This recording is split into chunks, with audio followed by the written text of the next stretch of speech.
Azul Fellaoun, bonjour, avec vous Rachid Racha, président de l'Assemblée mondiale amazigh.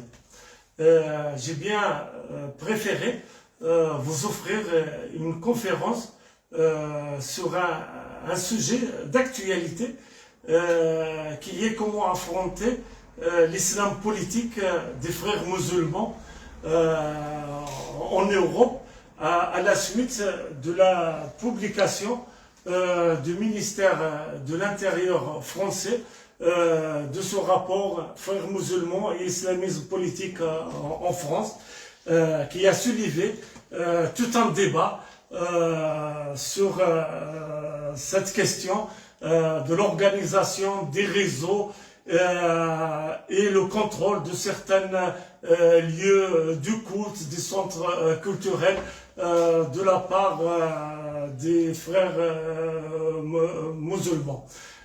C'est un débat assez chaud, il faut le dire, et qui fait peur en quelque sorte à l'opinion publique en général.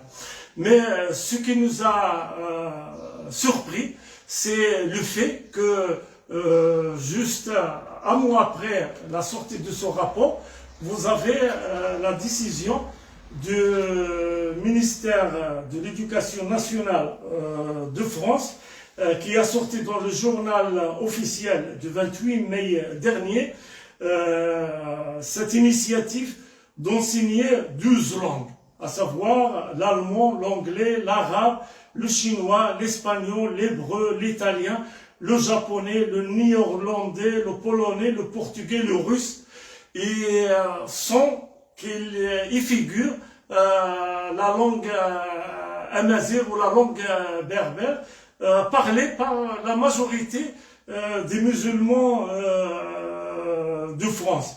Déjà, à la suite de la visite du président français Emmanuel Macron ici au Maroc, une soixantaine d'associations, et à leur tête l'Assemblée mondiale amazigh, nous avons pu lui envoyer un courrier lui demandant que par rapport aux accords de partenariat ou de convention bilatérale entre le Royaume du Maroc et la République française, par rapport à ce qui est dans le domaine culturel et de l'éducation nationale, ça veut dire de l'enseignement, ils ont mis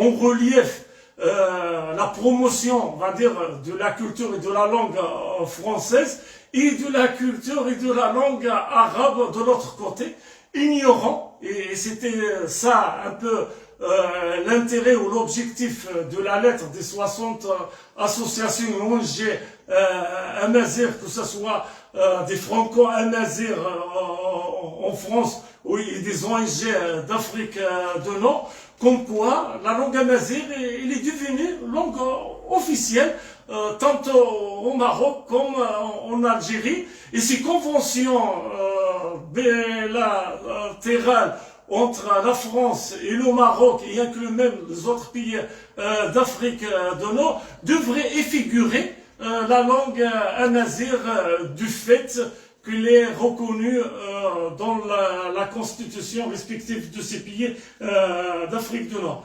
Malheureusement, on n'a reçu aucune réponse depuis, mais on se surprend avec cette décision du ministère de l'Éducation nationale française d'exclure l'une des langues qui est parfois, on va dire, le pont entre les deux rives de la Méditerranée. Là, vous allez vous surprendre, j'ai mis d'un côté le drapeau marocain, de l'autre côté le drapeau espagnol, et au milieu le drapeau amazigh. Pourquoi? Je peux vous confesser que j'ai commencé à militer et à m'informer, surtout à me former dans la culture et la civilisation et l'histoire des Amazirs lorsque j'étais étudiant à Bordeaux 2 en France dans les années 84-85. Et depuis, autour de 4 décennies, j'ai toujours milité pour la cause amazigh d'une manière continue et active jusqu'à maintenant. Et j'ai eu l'occasion d'y assister à des centaines de conférences, des colloques, des débats sur, bien sûr, la culture et l'identité amazigh. Mais une des conférences qui m'a le plus marqué, plutôt, c'était la présentation de la thèse de doctorat. Et ça a été fait par, à l'époque, un lieutenant-colonel de la Guardia Civile espagnole, de la garde civile en Espagne, qui s'appelle Manuel Llamas.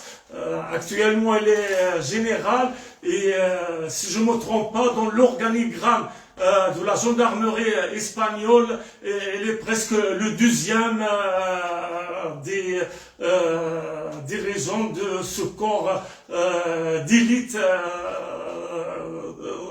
du Royaume d'Espagne. Bien sûr, ce livre que je vous présente, dont il est l'auteur, c'est le résumé de sa thèse qu'il a essayé de la faire pour avoir sa thèse de doctorat en sociologie lorsqu'il était commandant de la garde civile dans la ville de Melilla. Et à la ville de Melilla, dans sa présentation, ce qui m'a surpris, c'est qu'il avait fait le drapeau marocain d'un côté et le drapeau espagnol de l'autre côté, et au milieu, en haut, le drapeau amazigh. Pourquoi? Il disait, en dehors de la lutte sur la souveraineté ou les revendications territoriales entre l'Espagnol et le Maroc par rapport à la ville de Melilla, ce qui l'intéressait le plus pour sa thèse de doctorat, c'est qu'il y a une population musulmane à Melilla, fondamentalement d'origine amazigh. C'est pour cela qu'il a mis le drapeau amazigh en haut pour représenter cette communauté musulmane de Melilla. C'est une communauté qu'il disait à l'époque, depuis longtemps, jusqu'à, on va dire, 2011-2001, il était une communauté marginalisée dans la culture et la langue, ignorée, négligée, marginalisée par le royaume de Maroc. Et cette communauté amazigh, du fait qu'il vivait dans une ville, on va dire, européenne, dans une ville sous le statut de la constitution espagnole, qui est connue à l'échelle mondiale comme une constitution profondément démocratique, cette communauté amazigh devait jouir de ses droits. De ses droits, bien sûr, administratifs, de ses droits sociaux, et plus particulièrement de ses droits linguistiques et culturels. Et malheureusement, c'était pas le cas. Parce que la question qui lui a permis de faire ce sujet de la thèse de doctorat sur ce livre qu'il a intitulé Melilla et l'islamisme, ça veut dire la ville de Melilla et l'islamisme politique, c'est de poser cette grande problématique. Comment se fait-il que les jeunes issus de la communauté amazigh ou musulmane de Melilla se radicalisent massivement en faveur de l'islamisme politique? Et là, bien sûr, dans sa thèse, ses recherches, ses interviews qu'il a eues avec des leaders et les représentants de la communauté musulmane de Melilla, et inclus moi-même, même mon interview, il a inclus dans son livre du fait qu'elle n'est pas anonyme. Je lui ai autorisé de la publier tant qu'il m'a fait les dites questions, il s'est surpris, effectivement, que ces jeunes se radicalisent parce que l'administration espagnole, ou on dirait même plus concrètement, l'école de l'État espagnol ne prenait pas en considération leur identité, leurs caractéristiques linguistiques et leurs valeurs. Ça veut dire, à l'école de Melilla, publique bien sûr on parle, on n'enseigne pas la langue amazigh. Et vous avez actuellement une communauté scolaire dans la dite ville nord-africaine où la communauté musulmane ou d'origine amazigh, il est supérieur à la communauté d'origine péninsulaire ou chrétienne ou d'autres religions comme les hindous et les juifs. Et ce qui est surprenant, on ne leur enseigne pas du tout leur histoire. On ne leur enseigne rien de leur propre valeur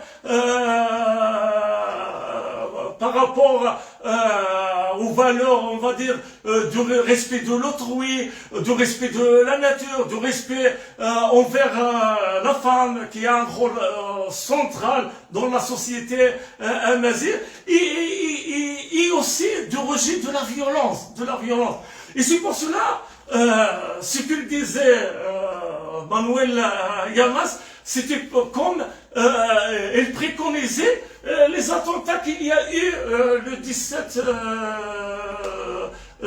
juillet 2017 à Barcelone, où des jeunes amazigh, même s'ils sont d'origine de Moyen Atlas, voulaient faire un attentat contre la cathédrale, la Sagrada Familia, que l'architecte catalan Antoni Gaudí avait construit. Et ce qui est vraiment, on va dire, stupéfait, c'est que ces jeunes ne savaient rien du tout de l'histoire de la dite cathédrale. Parce que la cathédrale Sagrada Familia, c'était un projet de l'architecte catalan Antoni Gaudí qu'il voulait construire dans la ville de Tanger. Et après, pour des questions, peut-être, je ne sais pas, de financement ou peut-être des questions, il a préféré à la fin la faire construire dans sa région natale, dans la ville de Barcelone. Et ceux que méconnaissent, ne savent pas, la majorité des gens, ce que Antoni Gaudí, il s'est inspiré de l'architecture amazigh qui est encore conservée dans les régions du sud du Maroc. Vous n'avez qu'à visiter Ouarzazate pour apprécier la dite architecture. Et ce trésor architectural, à part son rôle spirituel et religieux inspiré de l'architecture amazigh, fait tourner toute l'économie de la ville de Barcelone cela, les Amazirs, ces jeunes Amazirs ne savaient rien du tout. Parce que même dans les écoles où il y a plusieurs, on va dire, enfants d'origine d'immigrés, que ce soit en Espagne ou en France, on ne leur enseigne pas la langue amazigh. Et il a tenu à que j'assiste à la présentation de sa thèse à Madrid. Effectivement, j'y étais.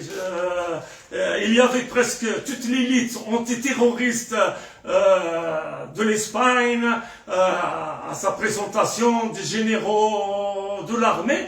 Mais il y avait une personne assez distinguée qui a assisté à la présentation de sa thèse et que maintenant le général Manuel Llamas m'avait présenté. C'était le juge qui avait mené tous les procès des attentats de 11 mars 2004 à Madrid, qui est le juge Javier Gomez Bermudez, qui lui a fait la préface de ce livre que nous espérions qu'il soit traduit dans les autres langues, en français, en anglais, en arabe et en amazigh, pourquoi pas.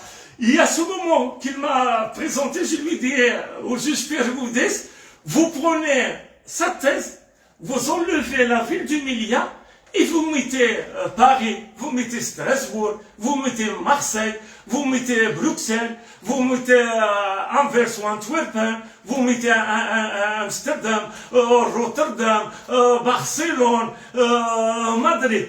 Toutes les villes européennes où il y a une communauté musulmane d'origine nord-africaine, le pronostic, il est même, on va dire, analyse qu'il a fait sur la population locale autochtone du Milia, ça s'applique par rapport à ces jeunes issus de l'immigration nord-africaine et plus particulièrement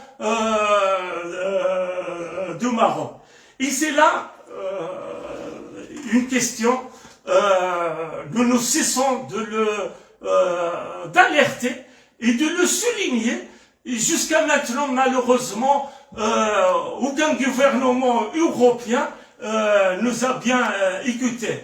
Je disais à un certain moment, dans mes articles, dans la presse locale du Milia, j'alertais sur ce phénomène que pour affronter l'islam politique, il n'y a pas mieux que promouvoir la culture et la langue et les valeurs amazighes. Parce que ce sont des valeurs qui sont similaires à ceux défendus par les États démocratiques de l'Union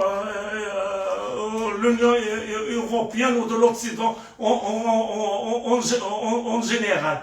Mais malheureusement, jusqu'à maintenant, à part une certaine mesure, dans un certain temps, il y avait le gouvernement catalan qui donnait assez d'importance à la dite question, mais maintenant personne ignore cela. Et j'ai même critiqué l'accord éducatif qu'il y a eu entre le Royaume du Maroc et le Royaume d'Espagne dernièrement ou récemment, où ils ont mis toujours en relief en se basant sur la promotion de la langue arabe ou en négligeant et en ignorant l'importance de la langue amazigh. Et ce n'est pas surprenant qu'une des séminaires de Jeune Afrique, il a intitulé que terrorisme born in Morocco, que les principales jeunes impliqués dans les attentats sanglants et tragiques et inhumains qu'il y a eu lieu à Paris, à Bruxelles et ailleurs, c'était bizarrement des Marocains. Et bizarrement, c'était des Amazirs. Et bizarrement, de la région de l'Or de Maroc, qu'on appelle la région de Rif. Et ça, on l'a expliqué dans diverses correspondances, comme la correspondance que je viens d'envoyer de nouveau au président français, en envoyant la copie à tous les députés, les sénateurs français, dans l'espoir qu'ils prennent en compte notre, on va dire, alerte, ou sinon notre proposition de comment affronter ce grand danger qui déstabilise les sociétés européennes, et ça déstabilise aussi, et il faut le savoir, que cet islam politique, ça commence avec le retour des enfants de deuxième, troisième génération d'immigrés qui reviennent à leur pays d'origine, que ce soit surtout au Maroc. On commence à voir un phénomène dans les rues incroyable de cet islam politique qui est reflété par les burkas. alors qu'on sait, en Afrique du Nord, la femme amazigh ou la femme nord-africaine était une femme assez libre, elle s'habillait à son aisance, il aime beaucoup les couleurs parce que ça reflète les couleurs de la vie, de la joie et de l'espoir et d'aller de l'avant. Et on commence à voir dans les ruelles et même dans les zones rurales, vous avez par exemple, et beaucoup ils les ont vus avec le séisme de Haut Atlas, les gens ils ont dû aller de la capitale de Marrakech ou des autres régions du Maroc vers les campagnes qu'il y a aux alentours de Haut Atlas. Ils ont vu ce phénomène des femmes voilées et avec du burqa qui est en contradiction totale avec leur propre façon aux traditions vestimentaires. Et là, je reviens à cette contradiction totale que la France préfère enseigner la langue classique, standard, arabe, qui est parlé par exemple au Maroc, pas moins de 30%, juste limité à une élite, on va dire administrative, politique et religieuse. La majorité grâce des Marocains et des Nord-Africains parlent l'arabe dialectal, le Darija. Et le Darija, il faut le dire, c'est comme s'il est un dialecte de la langue amazigh. Il se rapproche sur le plan syntaxique plus du berbère que de la langue arabe classique. Alors il y a une étude d'un comité consultatif pour la promotion des langues régionales et de la pluralité linguistique en mars 2013 par le ministère de la Culture et de la Communication française, par Madame Aurélie à l'époque, Filippetti. Il s'est révélé que l'amazigh, c'est la deuxième langue la plus parlée en France. Il est parlé par plus de 2 millions de citoyens, et ça vient après l'arabe dialectal et les autres langues comme le roumani, yiddish, l'arménien, même le judéo-espagnol et l'arabe classique. C'est presque personne ne le parle en France. C'est pour vous dire que cette politique d'arabisation que vous voulez installer, que vous avez toujours défendue, que ce soit les institutions éducatives françaises, espagnoles, belges, allemandes, hollandaises, à la fin, vous ne ferez que préparer le terrain à plus de déracinement, plus de complexe d'infériorité à ces jeunes issus de l'immigration, de les marginaliser parce que vous ne prenez pas en compte leurs caractéristiques et leurs identités linguistiques. Et bien sûr, lorsqu'ils sont déracinés et que les frères musulmans exploitent la religion pour des fins politiques, ils trouvent un terrain vraiment fertile. Vraiment fertile. Et surtout, et c'est ça le grand paradoxe, et je peux revenir à ce rapport des frères musulmans qui est en danger dans toute l'Europe, ce que vous devriez savoir, c'est grâce à... Et ça, vous ne l'enseignez pas. Même au Maroc, on ne l'enseigne pas aux écoles, même si la mazigh est reconnue langue officielle. Et même les livres d'histoire, ils n'ont pas pris l'importance de l'histoire des Amazighs.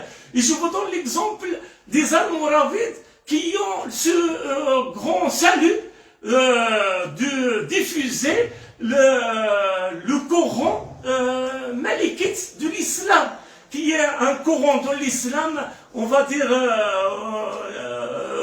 médian. qui respecte assez la personne humaine. Il n'est pas vraiment assez violent comme les thèses wahhabites des pays de Golfe. Alors, les Almoravides, ils ont eu ce mérite de diffuser ce rite malikite à l'époque, au Moyen-Âge, de Sénégal jusqu'au nord d'Espagne. Et maintenant, c'est le rite le plus important dans toute l'Afrique du Nord, avec des exceptions, le rite ibadite, qui est un rite ou un Coran plus démocratique par rapport au Coran malikite, du fait que l'imam il est élu par Tajma'at, par Agra, par le conseil des sages de la tribu. Et ce rite ibadite, il est dans surtout au Mzab en Algérie et en Libye. Ce que je voudrais vous dire, même les Amazirs, ils ont pris l'islam, ont maintenant toujours dans leurs droits coutumiers. Ça veut dire c'était une société laïcisante, séculaire. Et c'est pour cela ils étaient convaincus de diffuser, on va dire, l'islam malikite. Mais lorsqu'ils sont venus, les premiers conquérants arabes, à imposer par l'épée l'islam, ils ont résisté, ils ont fait face. Et vous avez l'exemple de la reine Kahina ou Kousseïla dans les Aurès d'Algérie. Ce que je voudrais vous dire, ce qui est surprenant, c'est que la majorité écrasante de la population d'origine nord-africaine qu'il y a en Europe, il est d'origine amazigh. Ils viennent en plus des régions montagneuses, à savoir du Maroc, des régions de Rif, des montagnes de Rif, du Moyen Atlas, sud-est et de la région de Sousse. Par rapport en Algérie, ils viennent dans leur écrasante majorité, de la Kabylie. Et en Tunisie même, et ça vient parce que c'était une région du sud très marginalisée, du sud tunisien, qui maintient toujours la langue et les traditions amazighes. Alors ce qui est surprenant, au lieu d'avoir leur propre imam, et le fait que l'État français a permis au Qatar, aux Saoudiens, de construire les mosquées qu'ils veulent et d'envoyer leur propre imam, vous avez une population musulmane du rite malikite qui respecte les autres religions, qui n'ont aucun problème dans la convivialité.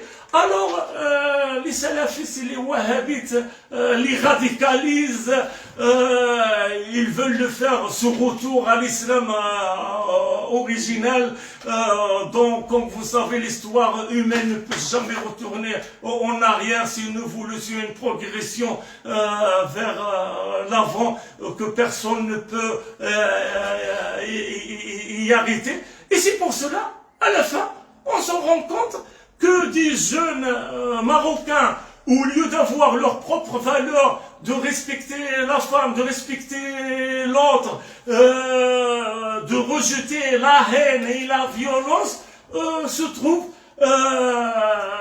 transformés en bobes humaines, au détriment ou au bénéfice de certains imams qui sont au Proche-Orient et qui n'ont aucune relation avec les pays d'Afrique du Nord.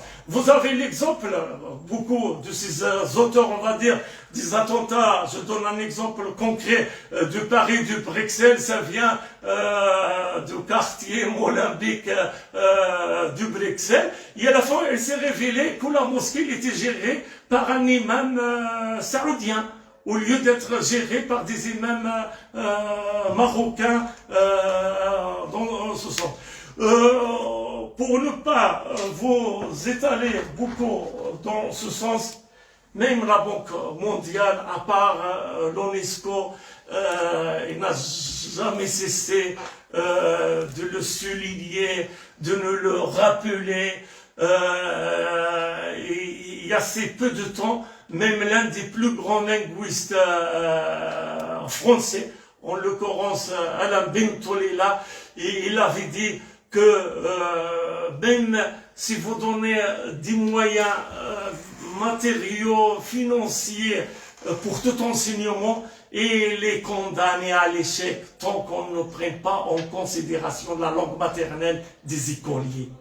Et c'est ça le grand problème qu'il y a au Maroc, dans les pays d'Afrique du Nord, et avec l'immigration, qui ont cette chance d'être dans des pays démocratiques au lieu d'être mieux intégrés, mieux,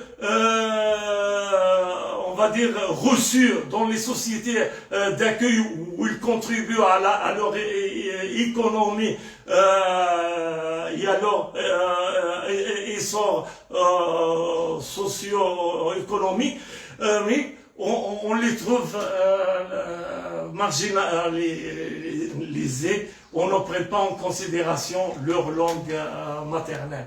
Ce que je voudrais dire, c'est que ce que je dis au président français et aux autorités du gouvernement français et surtout aux responsables de l'éducation nationale, ça va du même par rapport aux autorités de tous les pays d'Europe qui ont une grande communauté d'origine nord-africaine, musulmane, vous aurez ce problème des frères musulmans, ça va y aller de l'avant et ça va se développer encore plus tant que vous ne prenez pas en considération les valeurs et les caractéristiques et les identités réelles de la culture amazigh, qui est un pont entre les deux rêves de la Méditerranée, un pont humain entre l'Europe et Tabazra. Merci bien.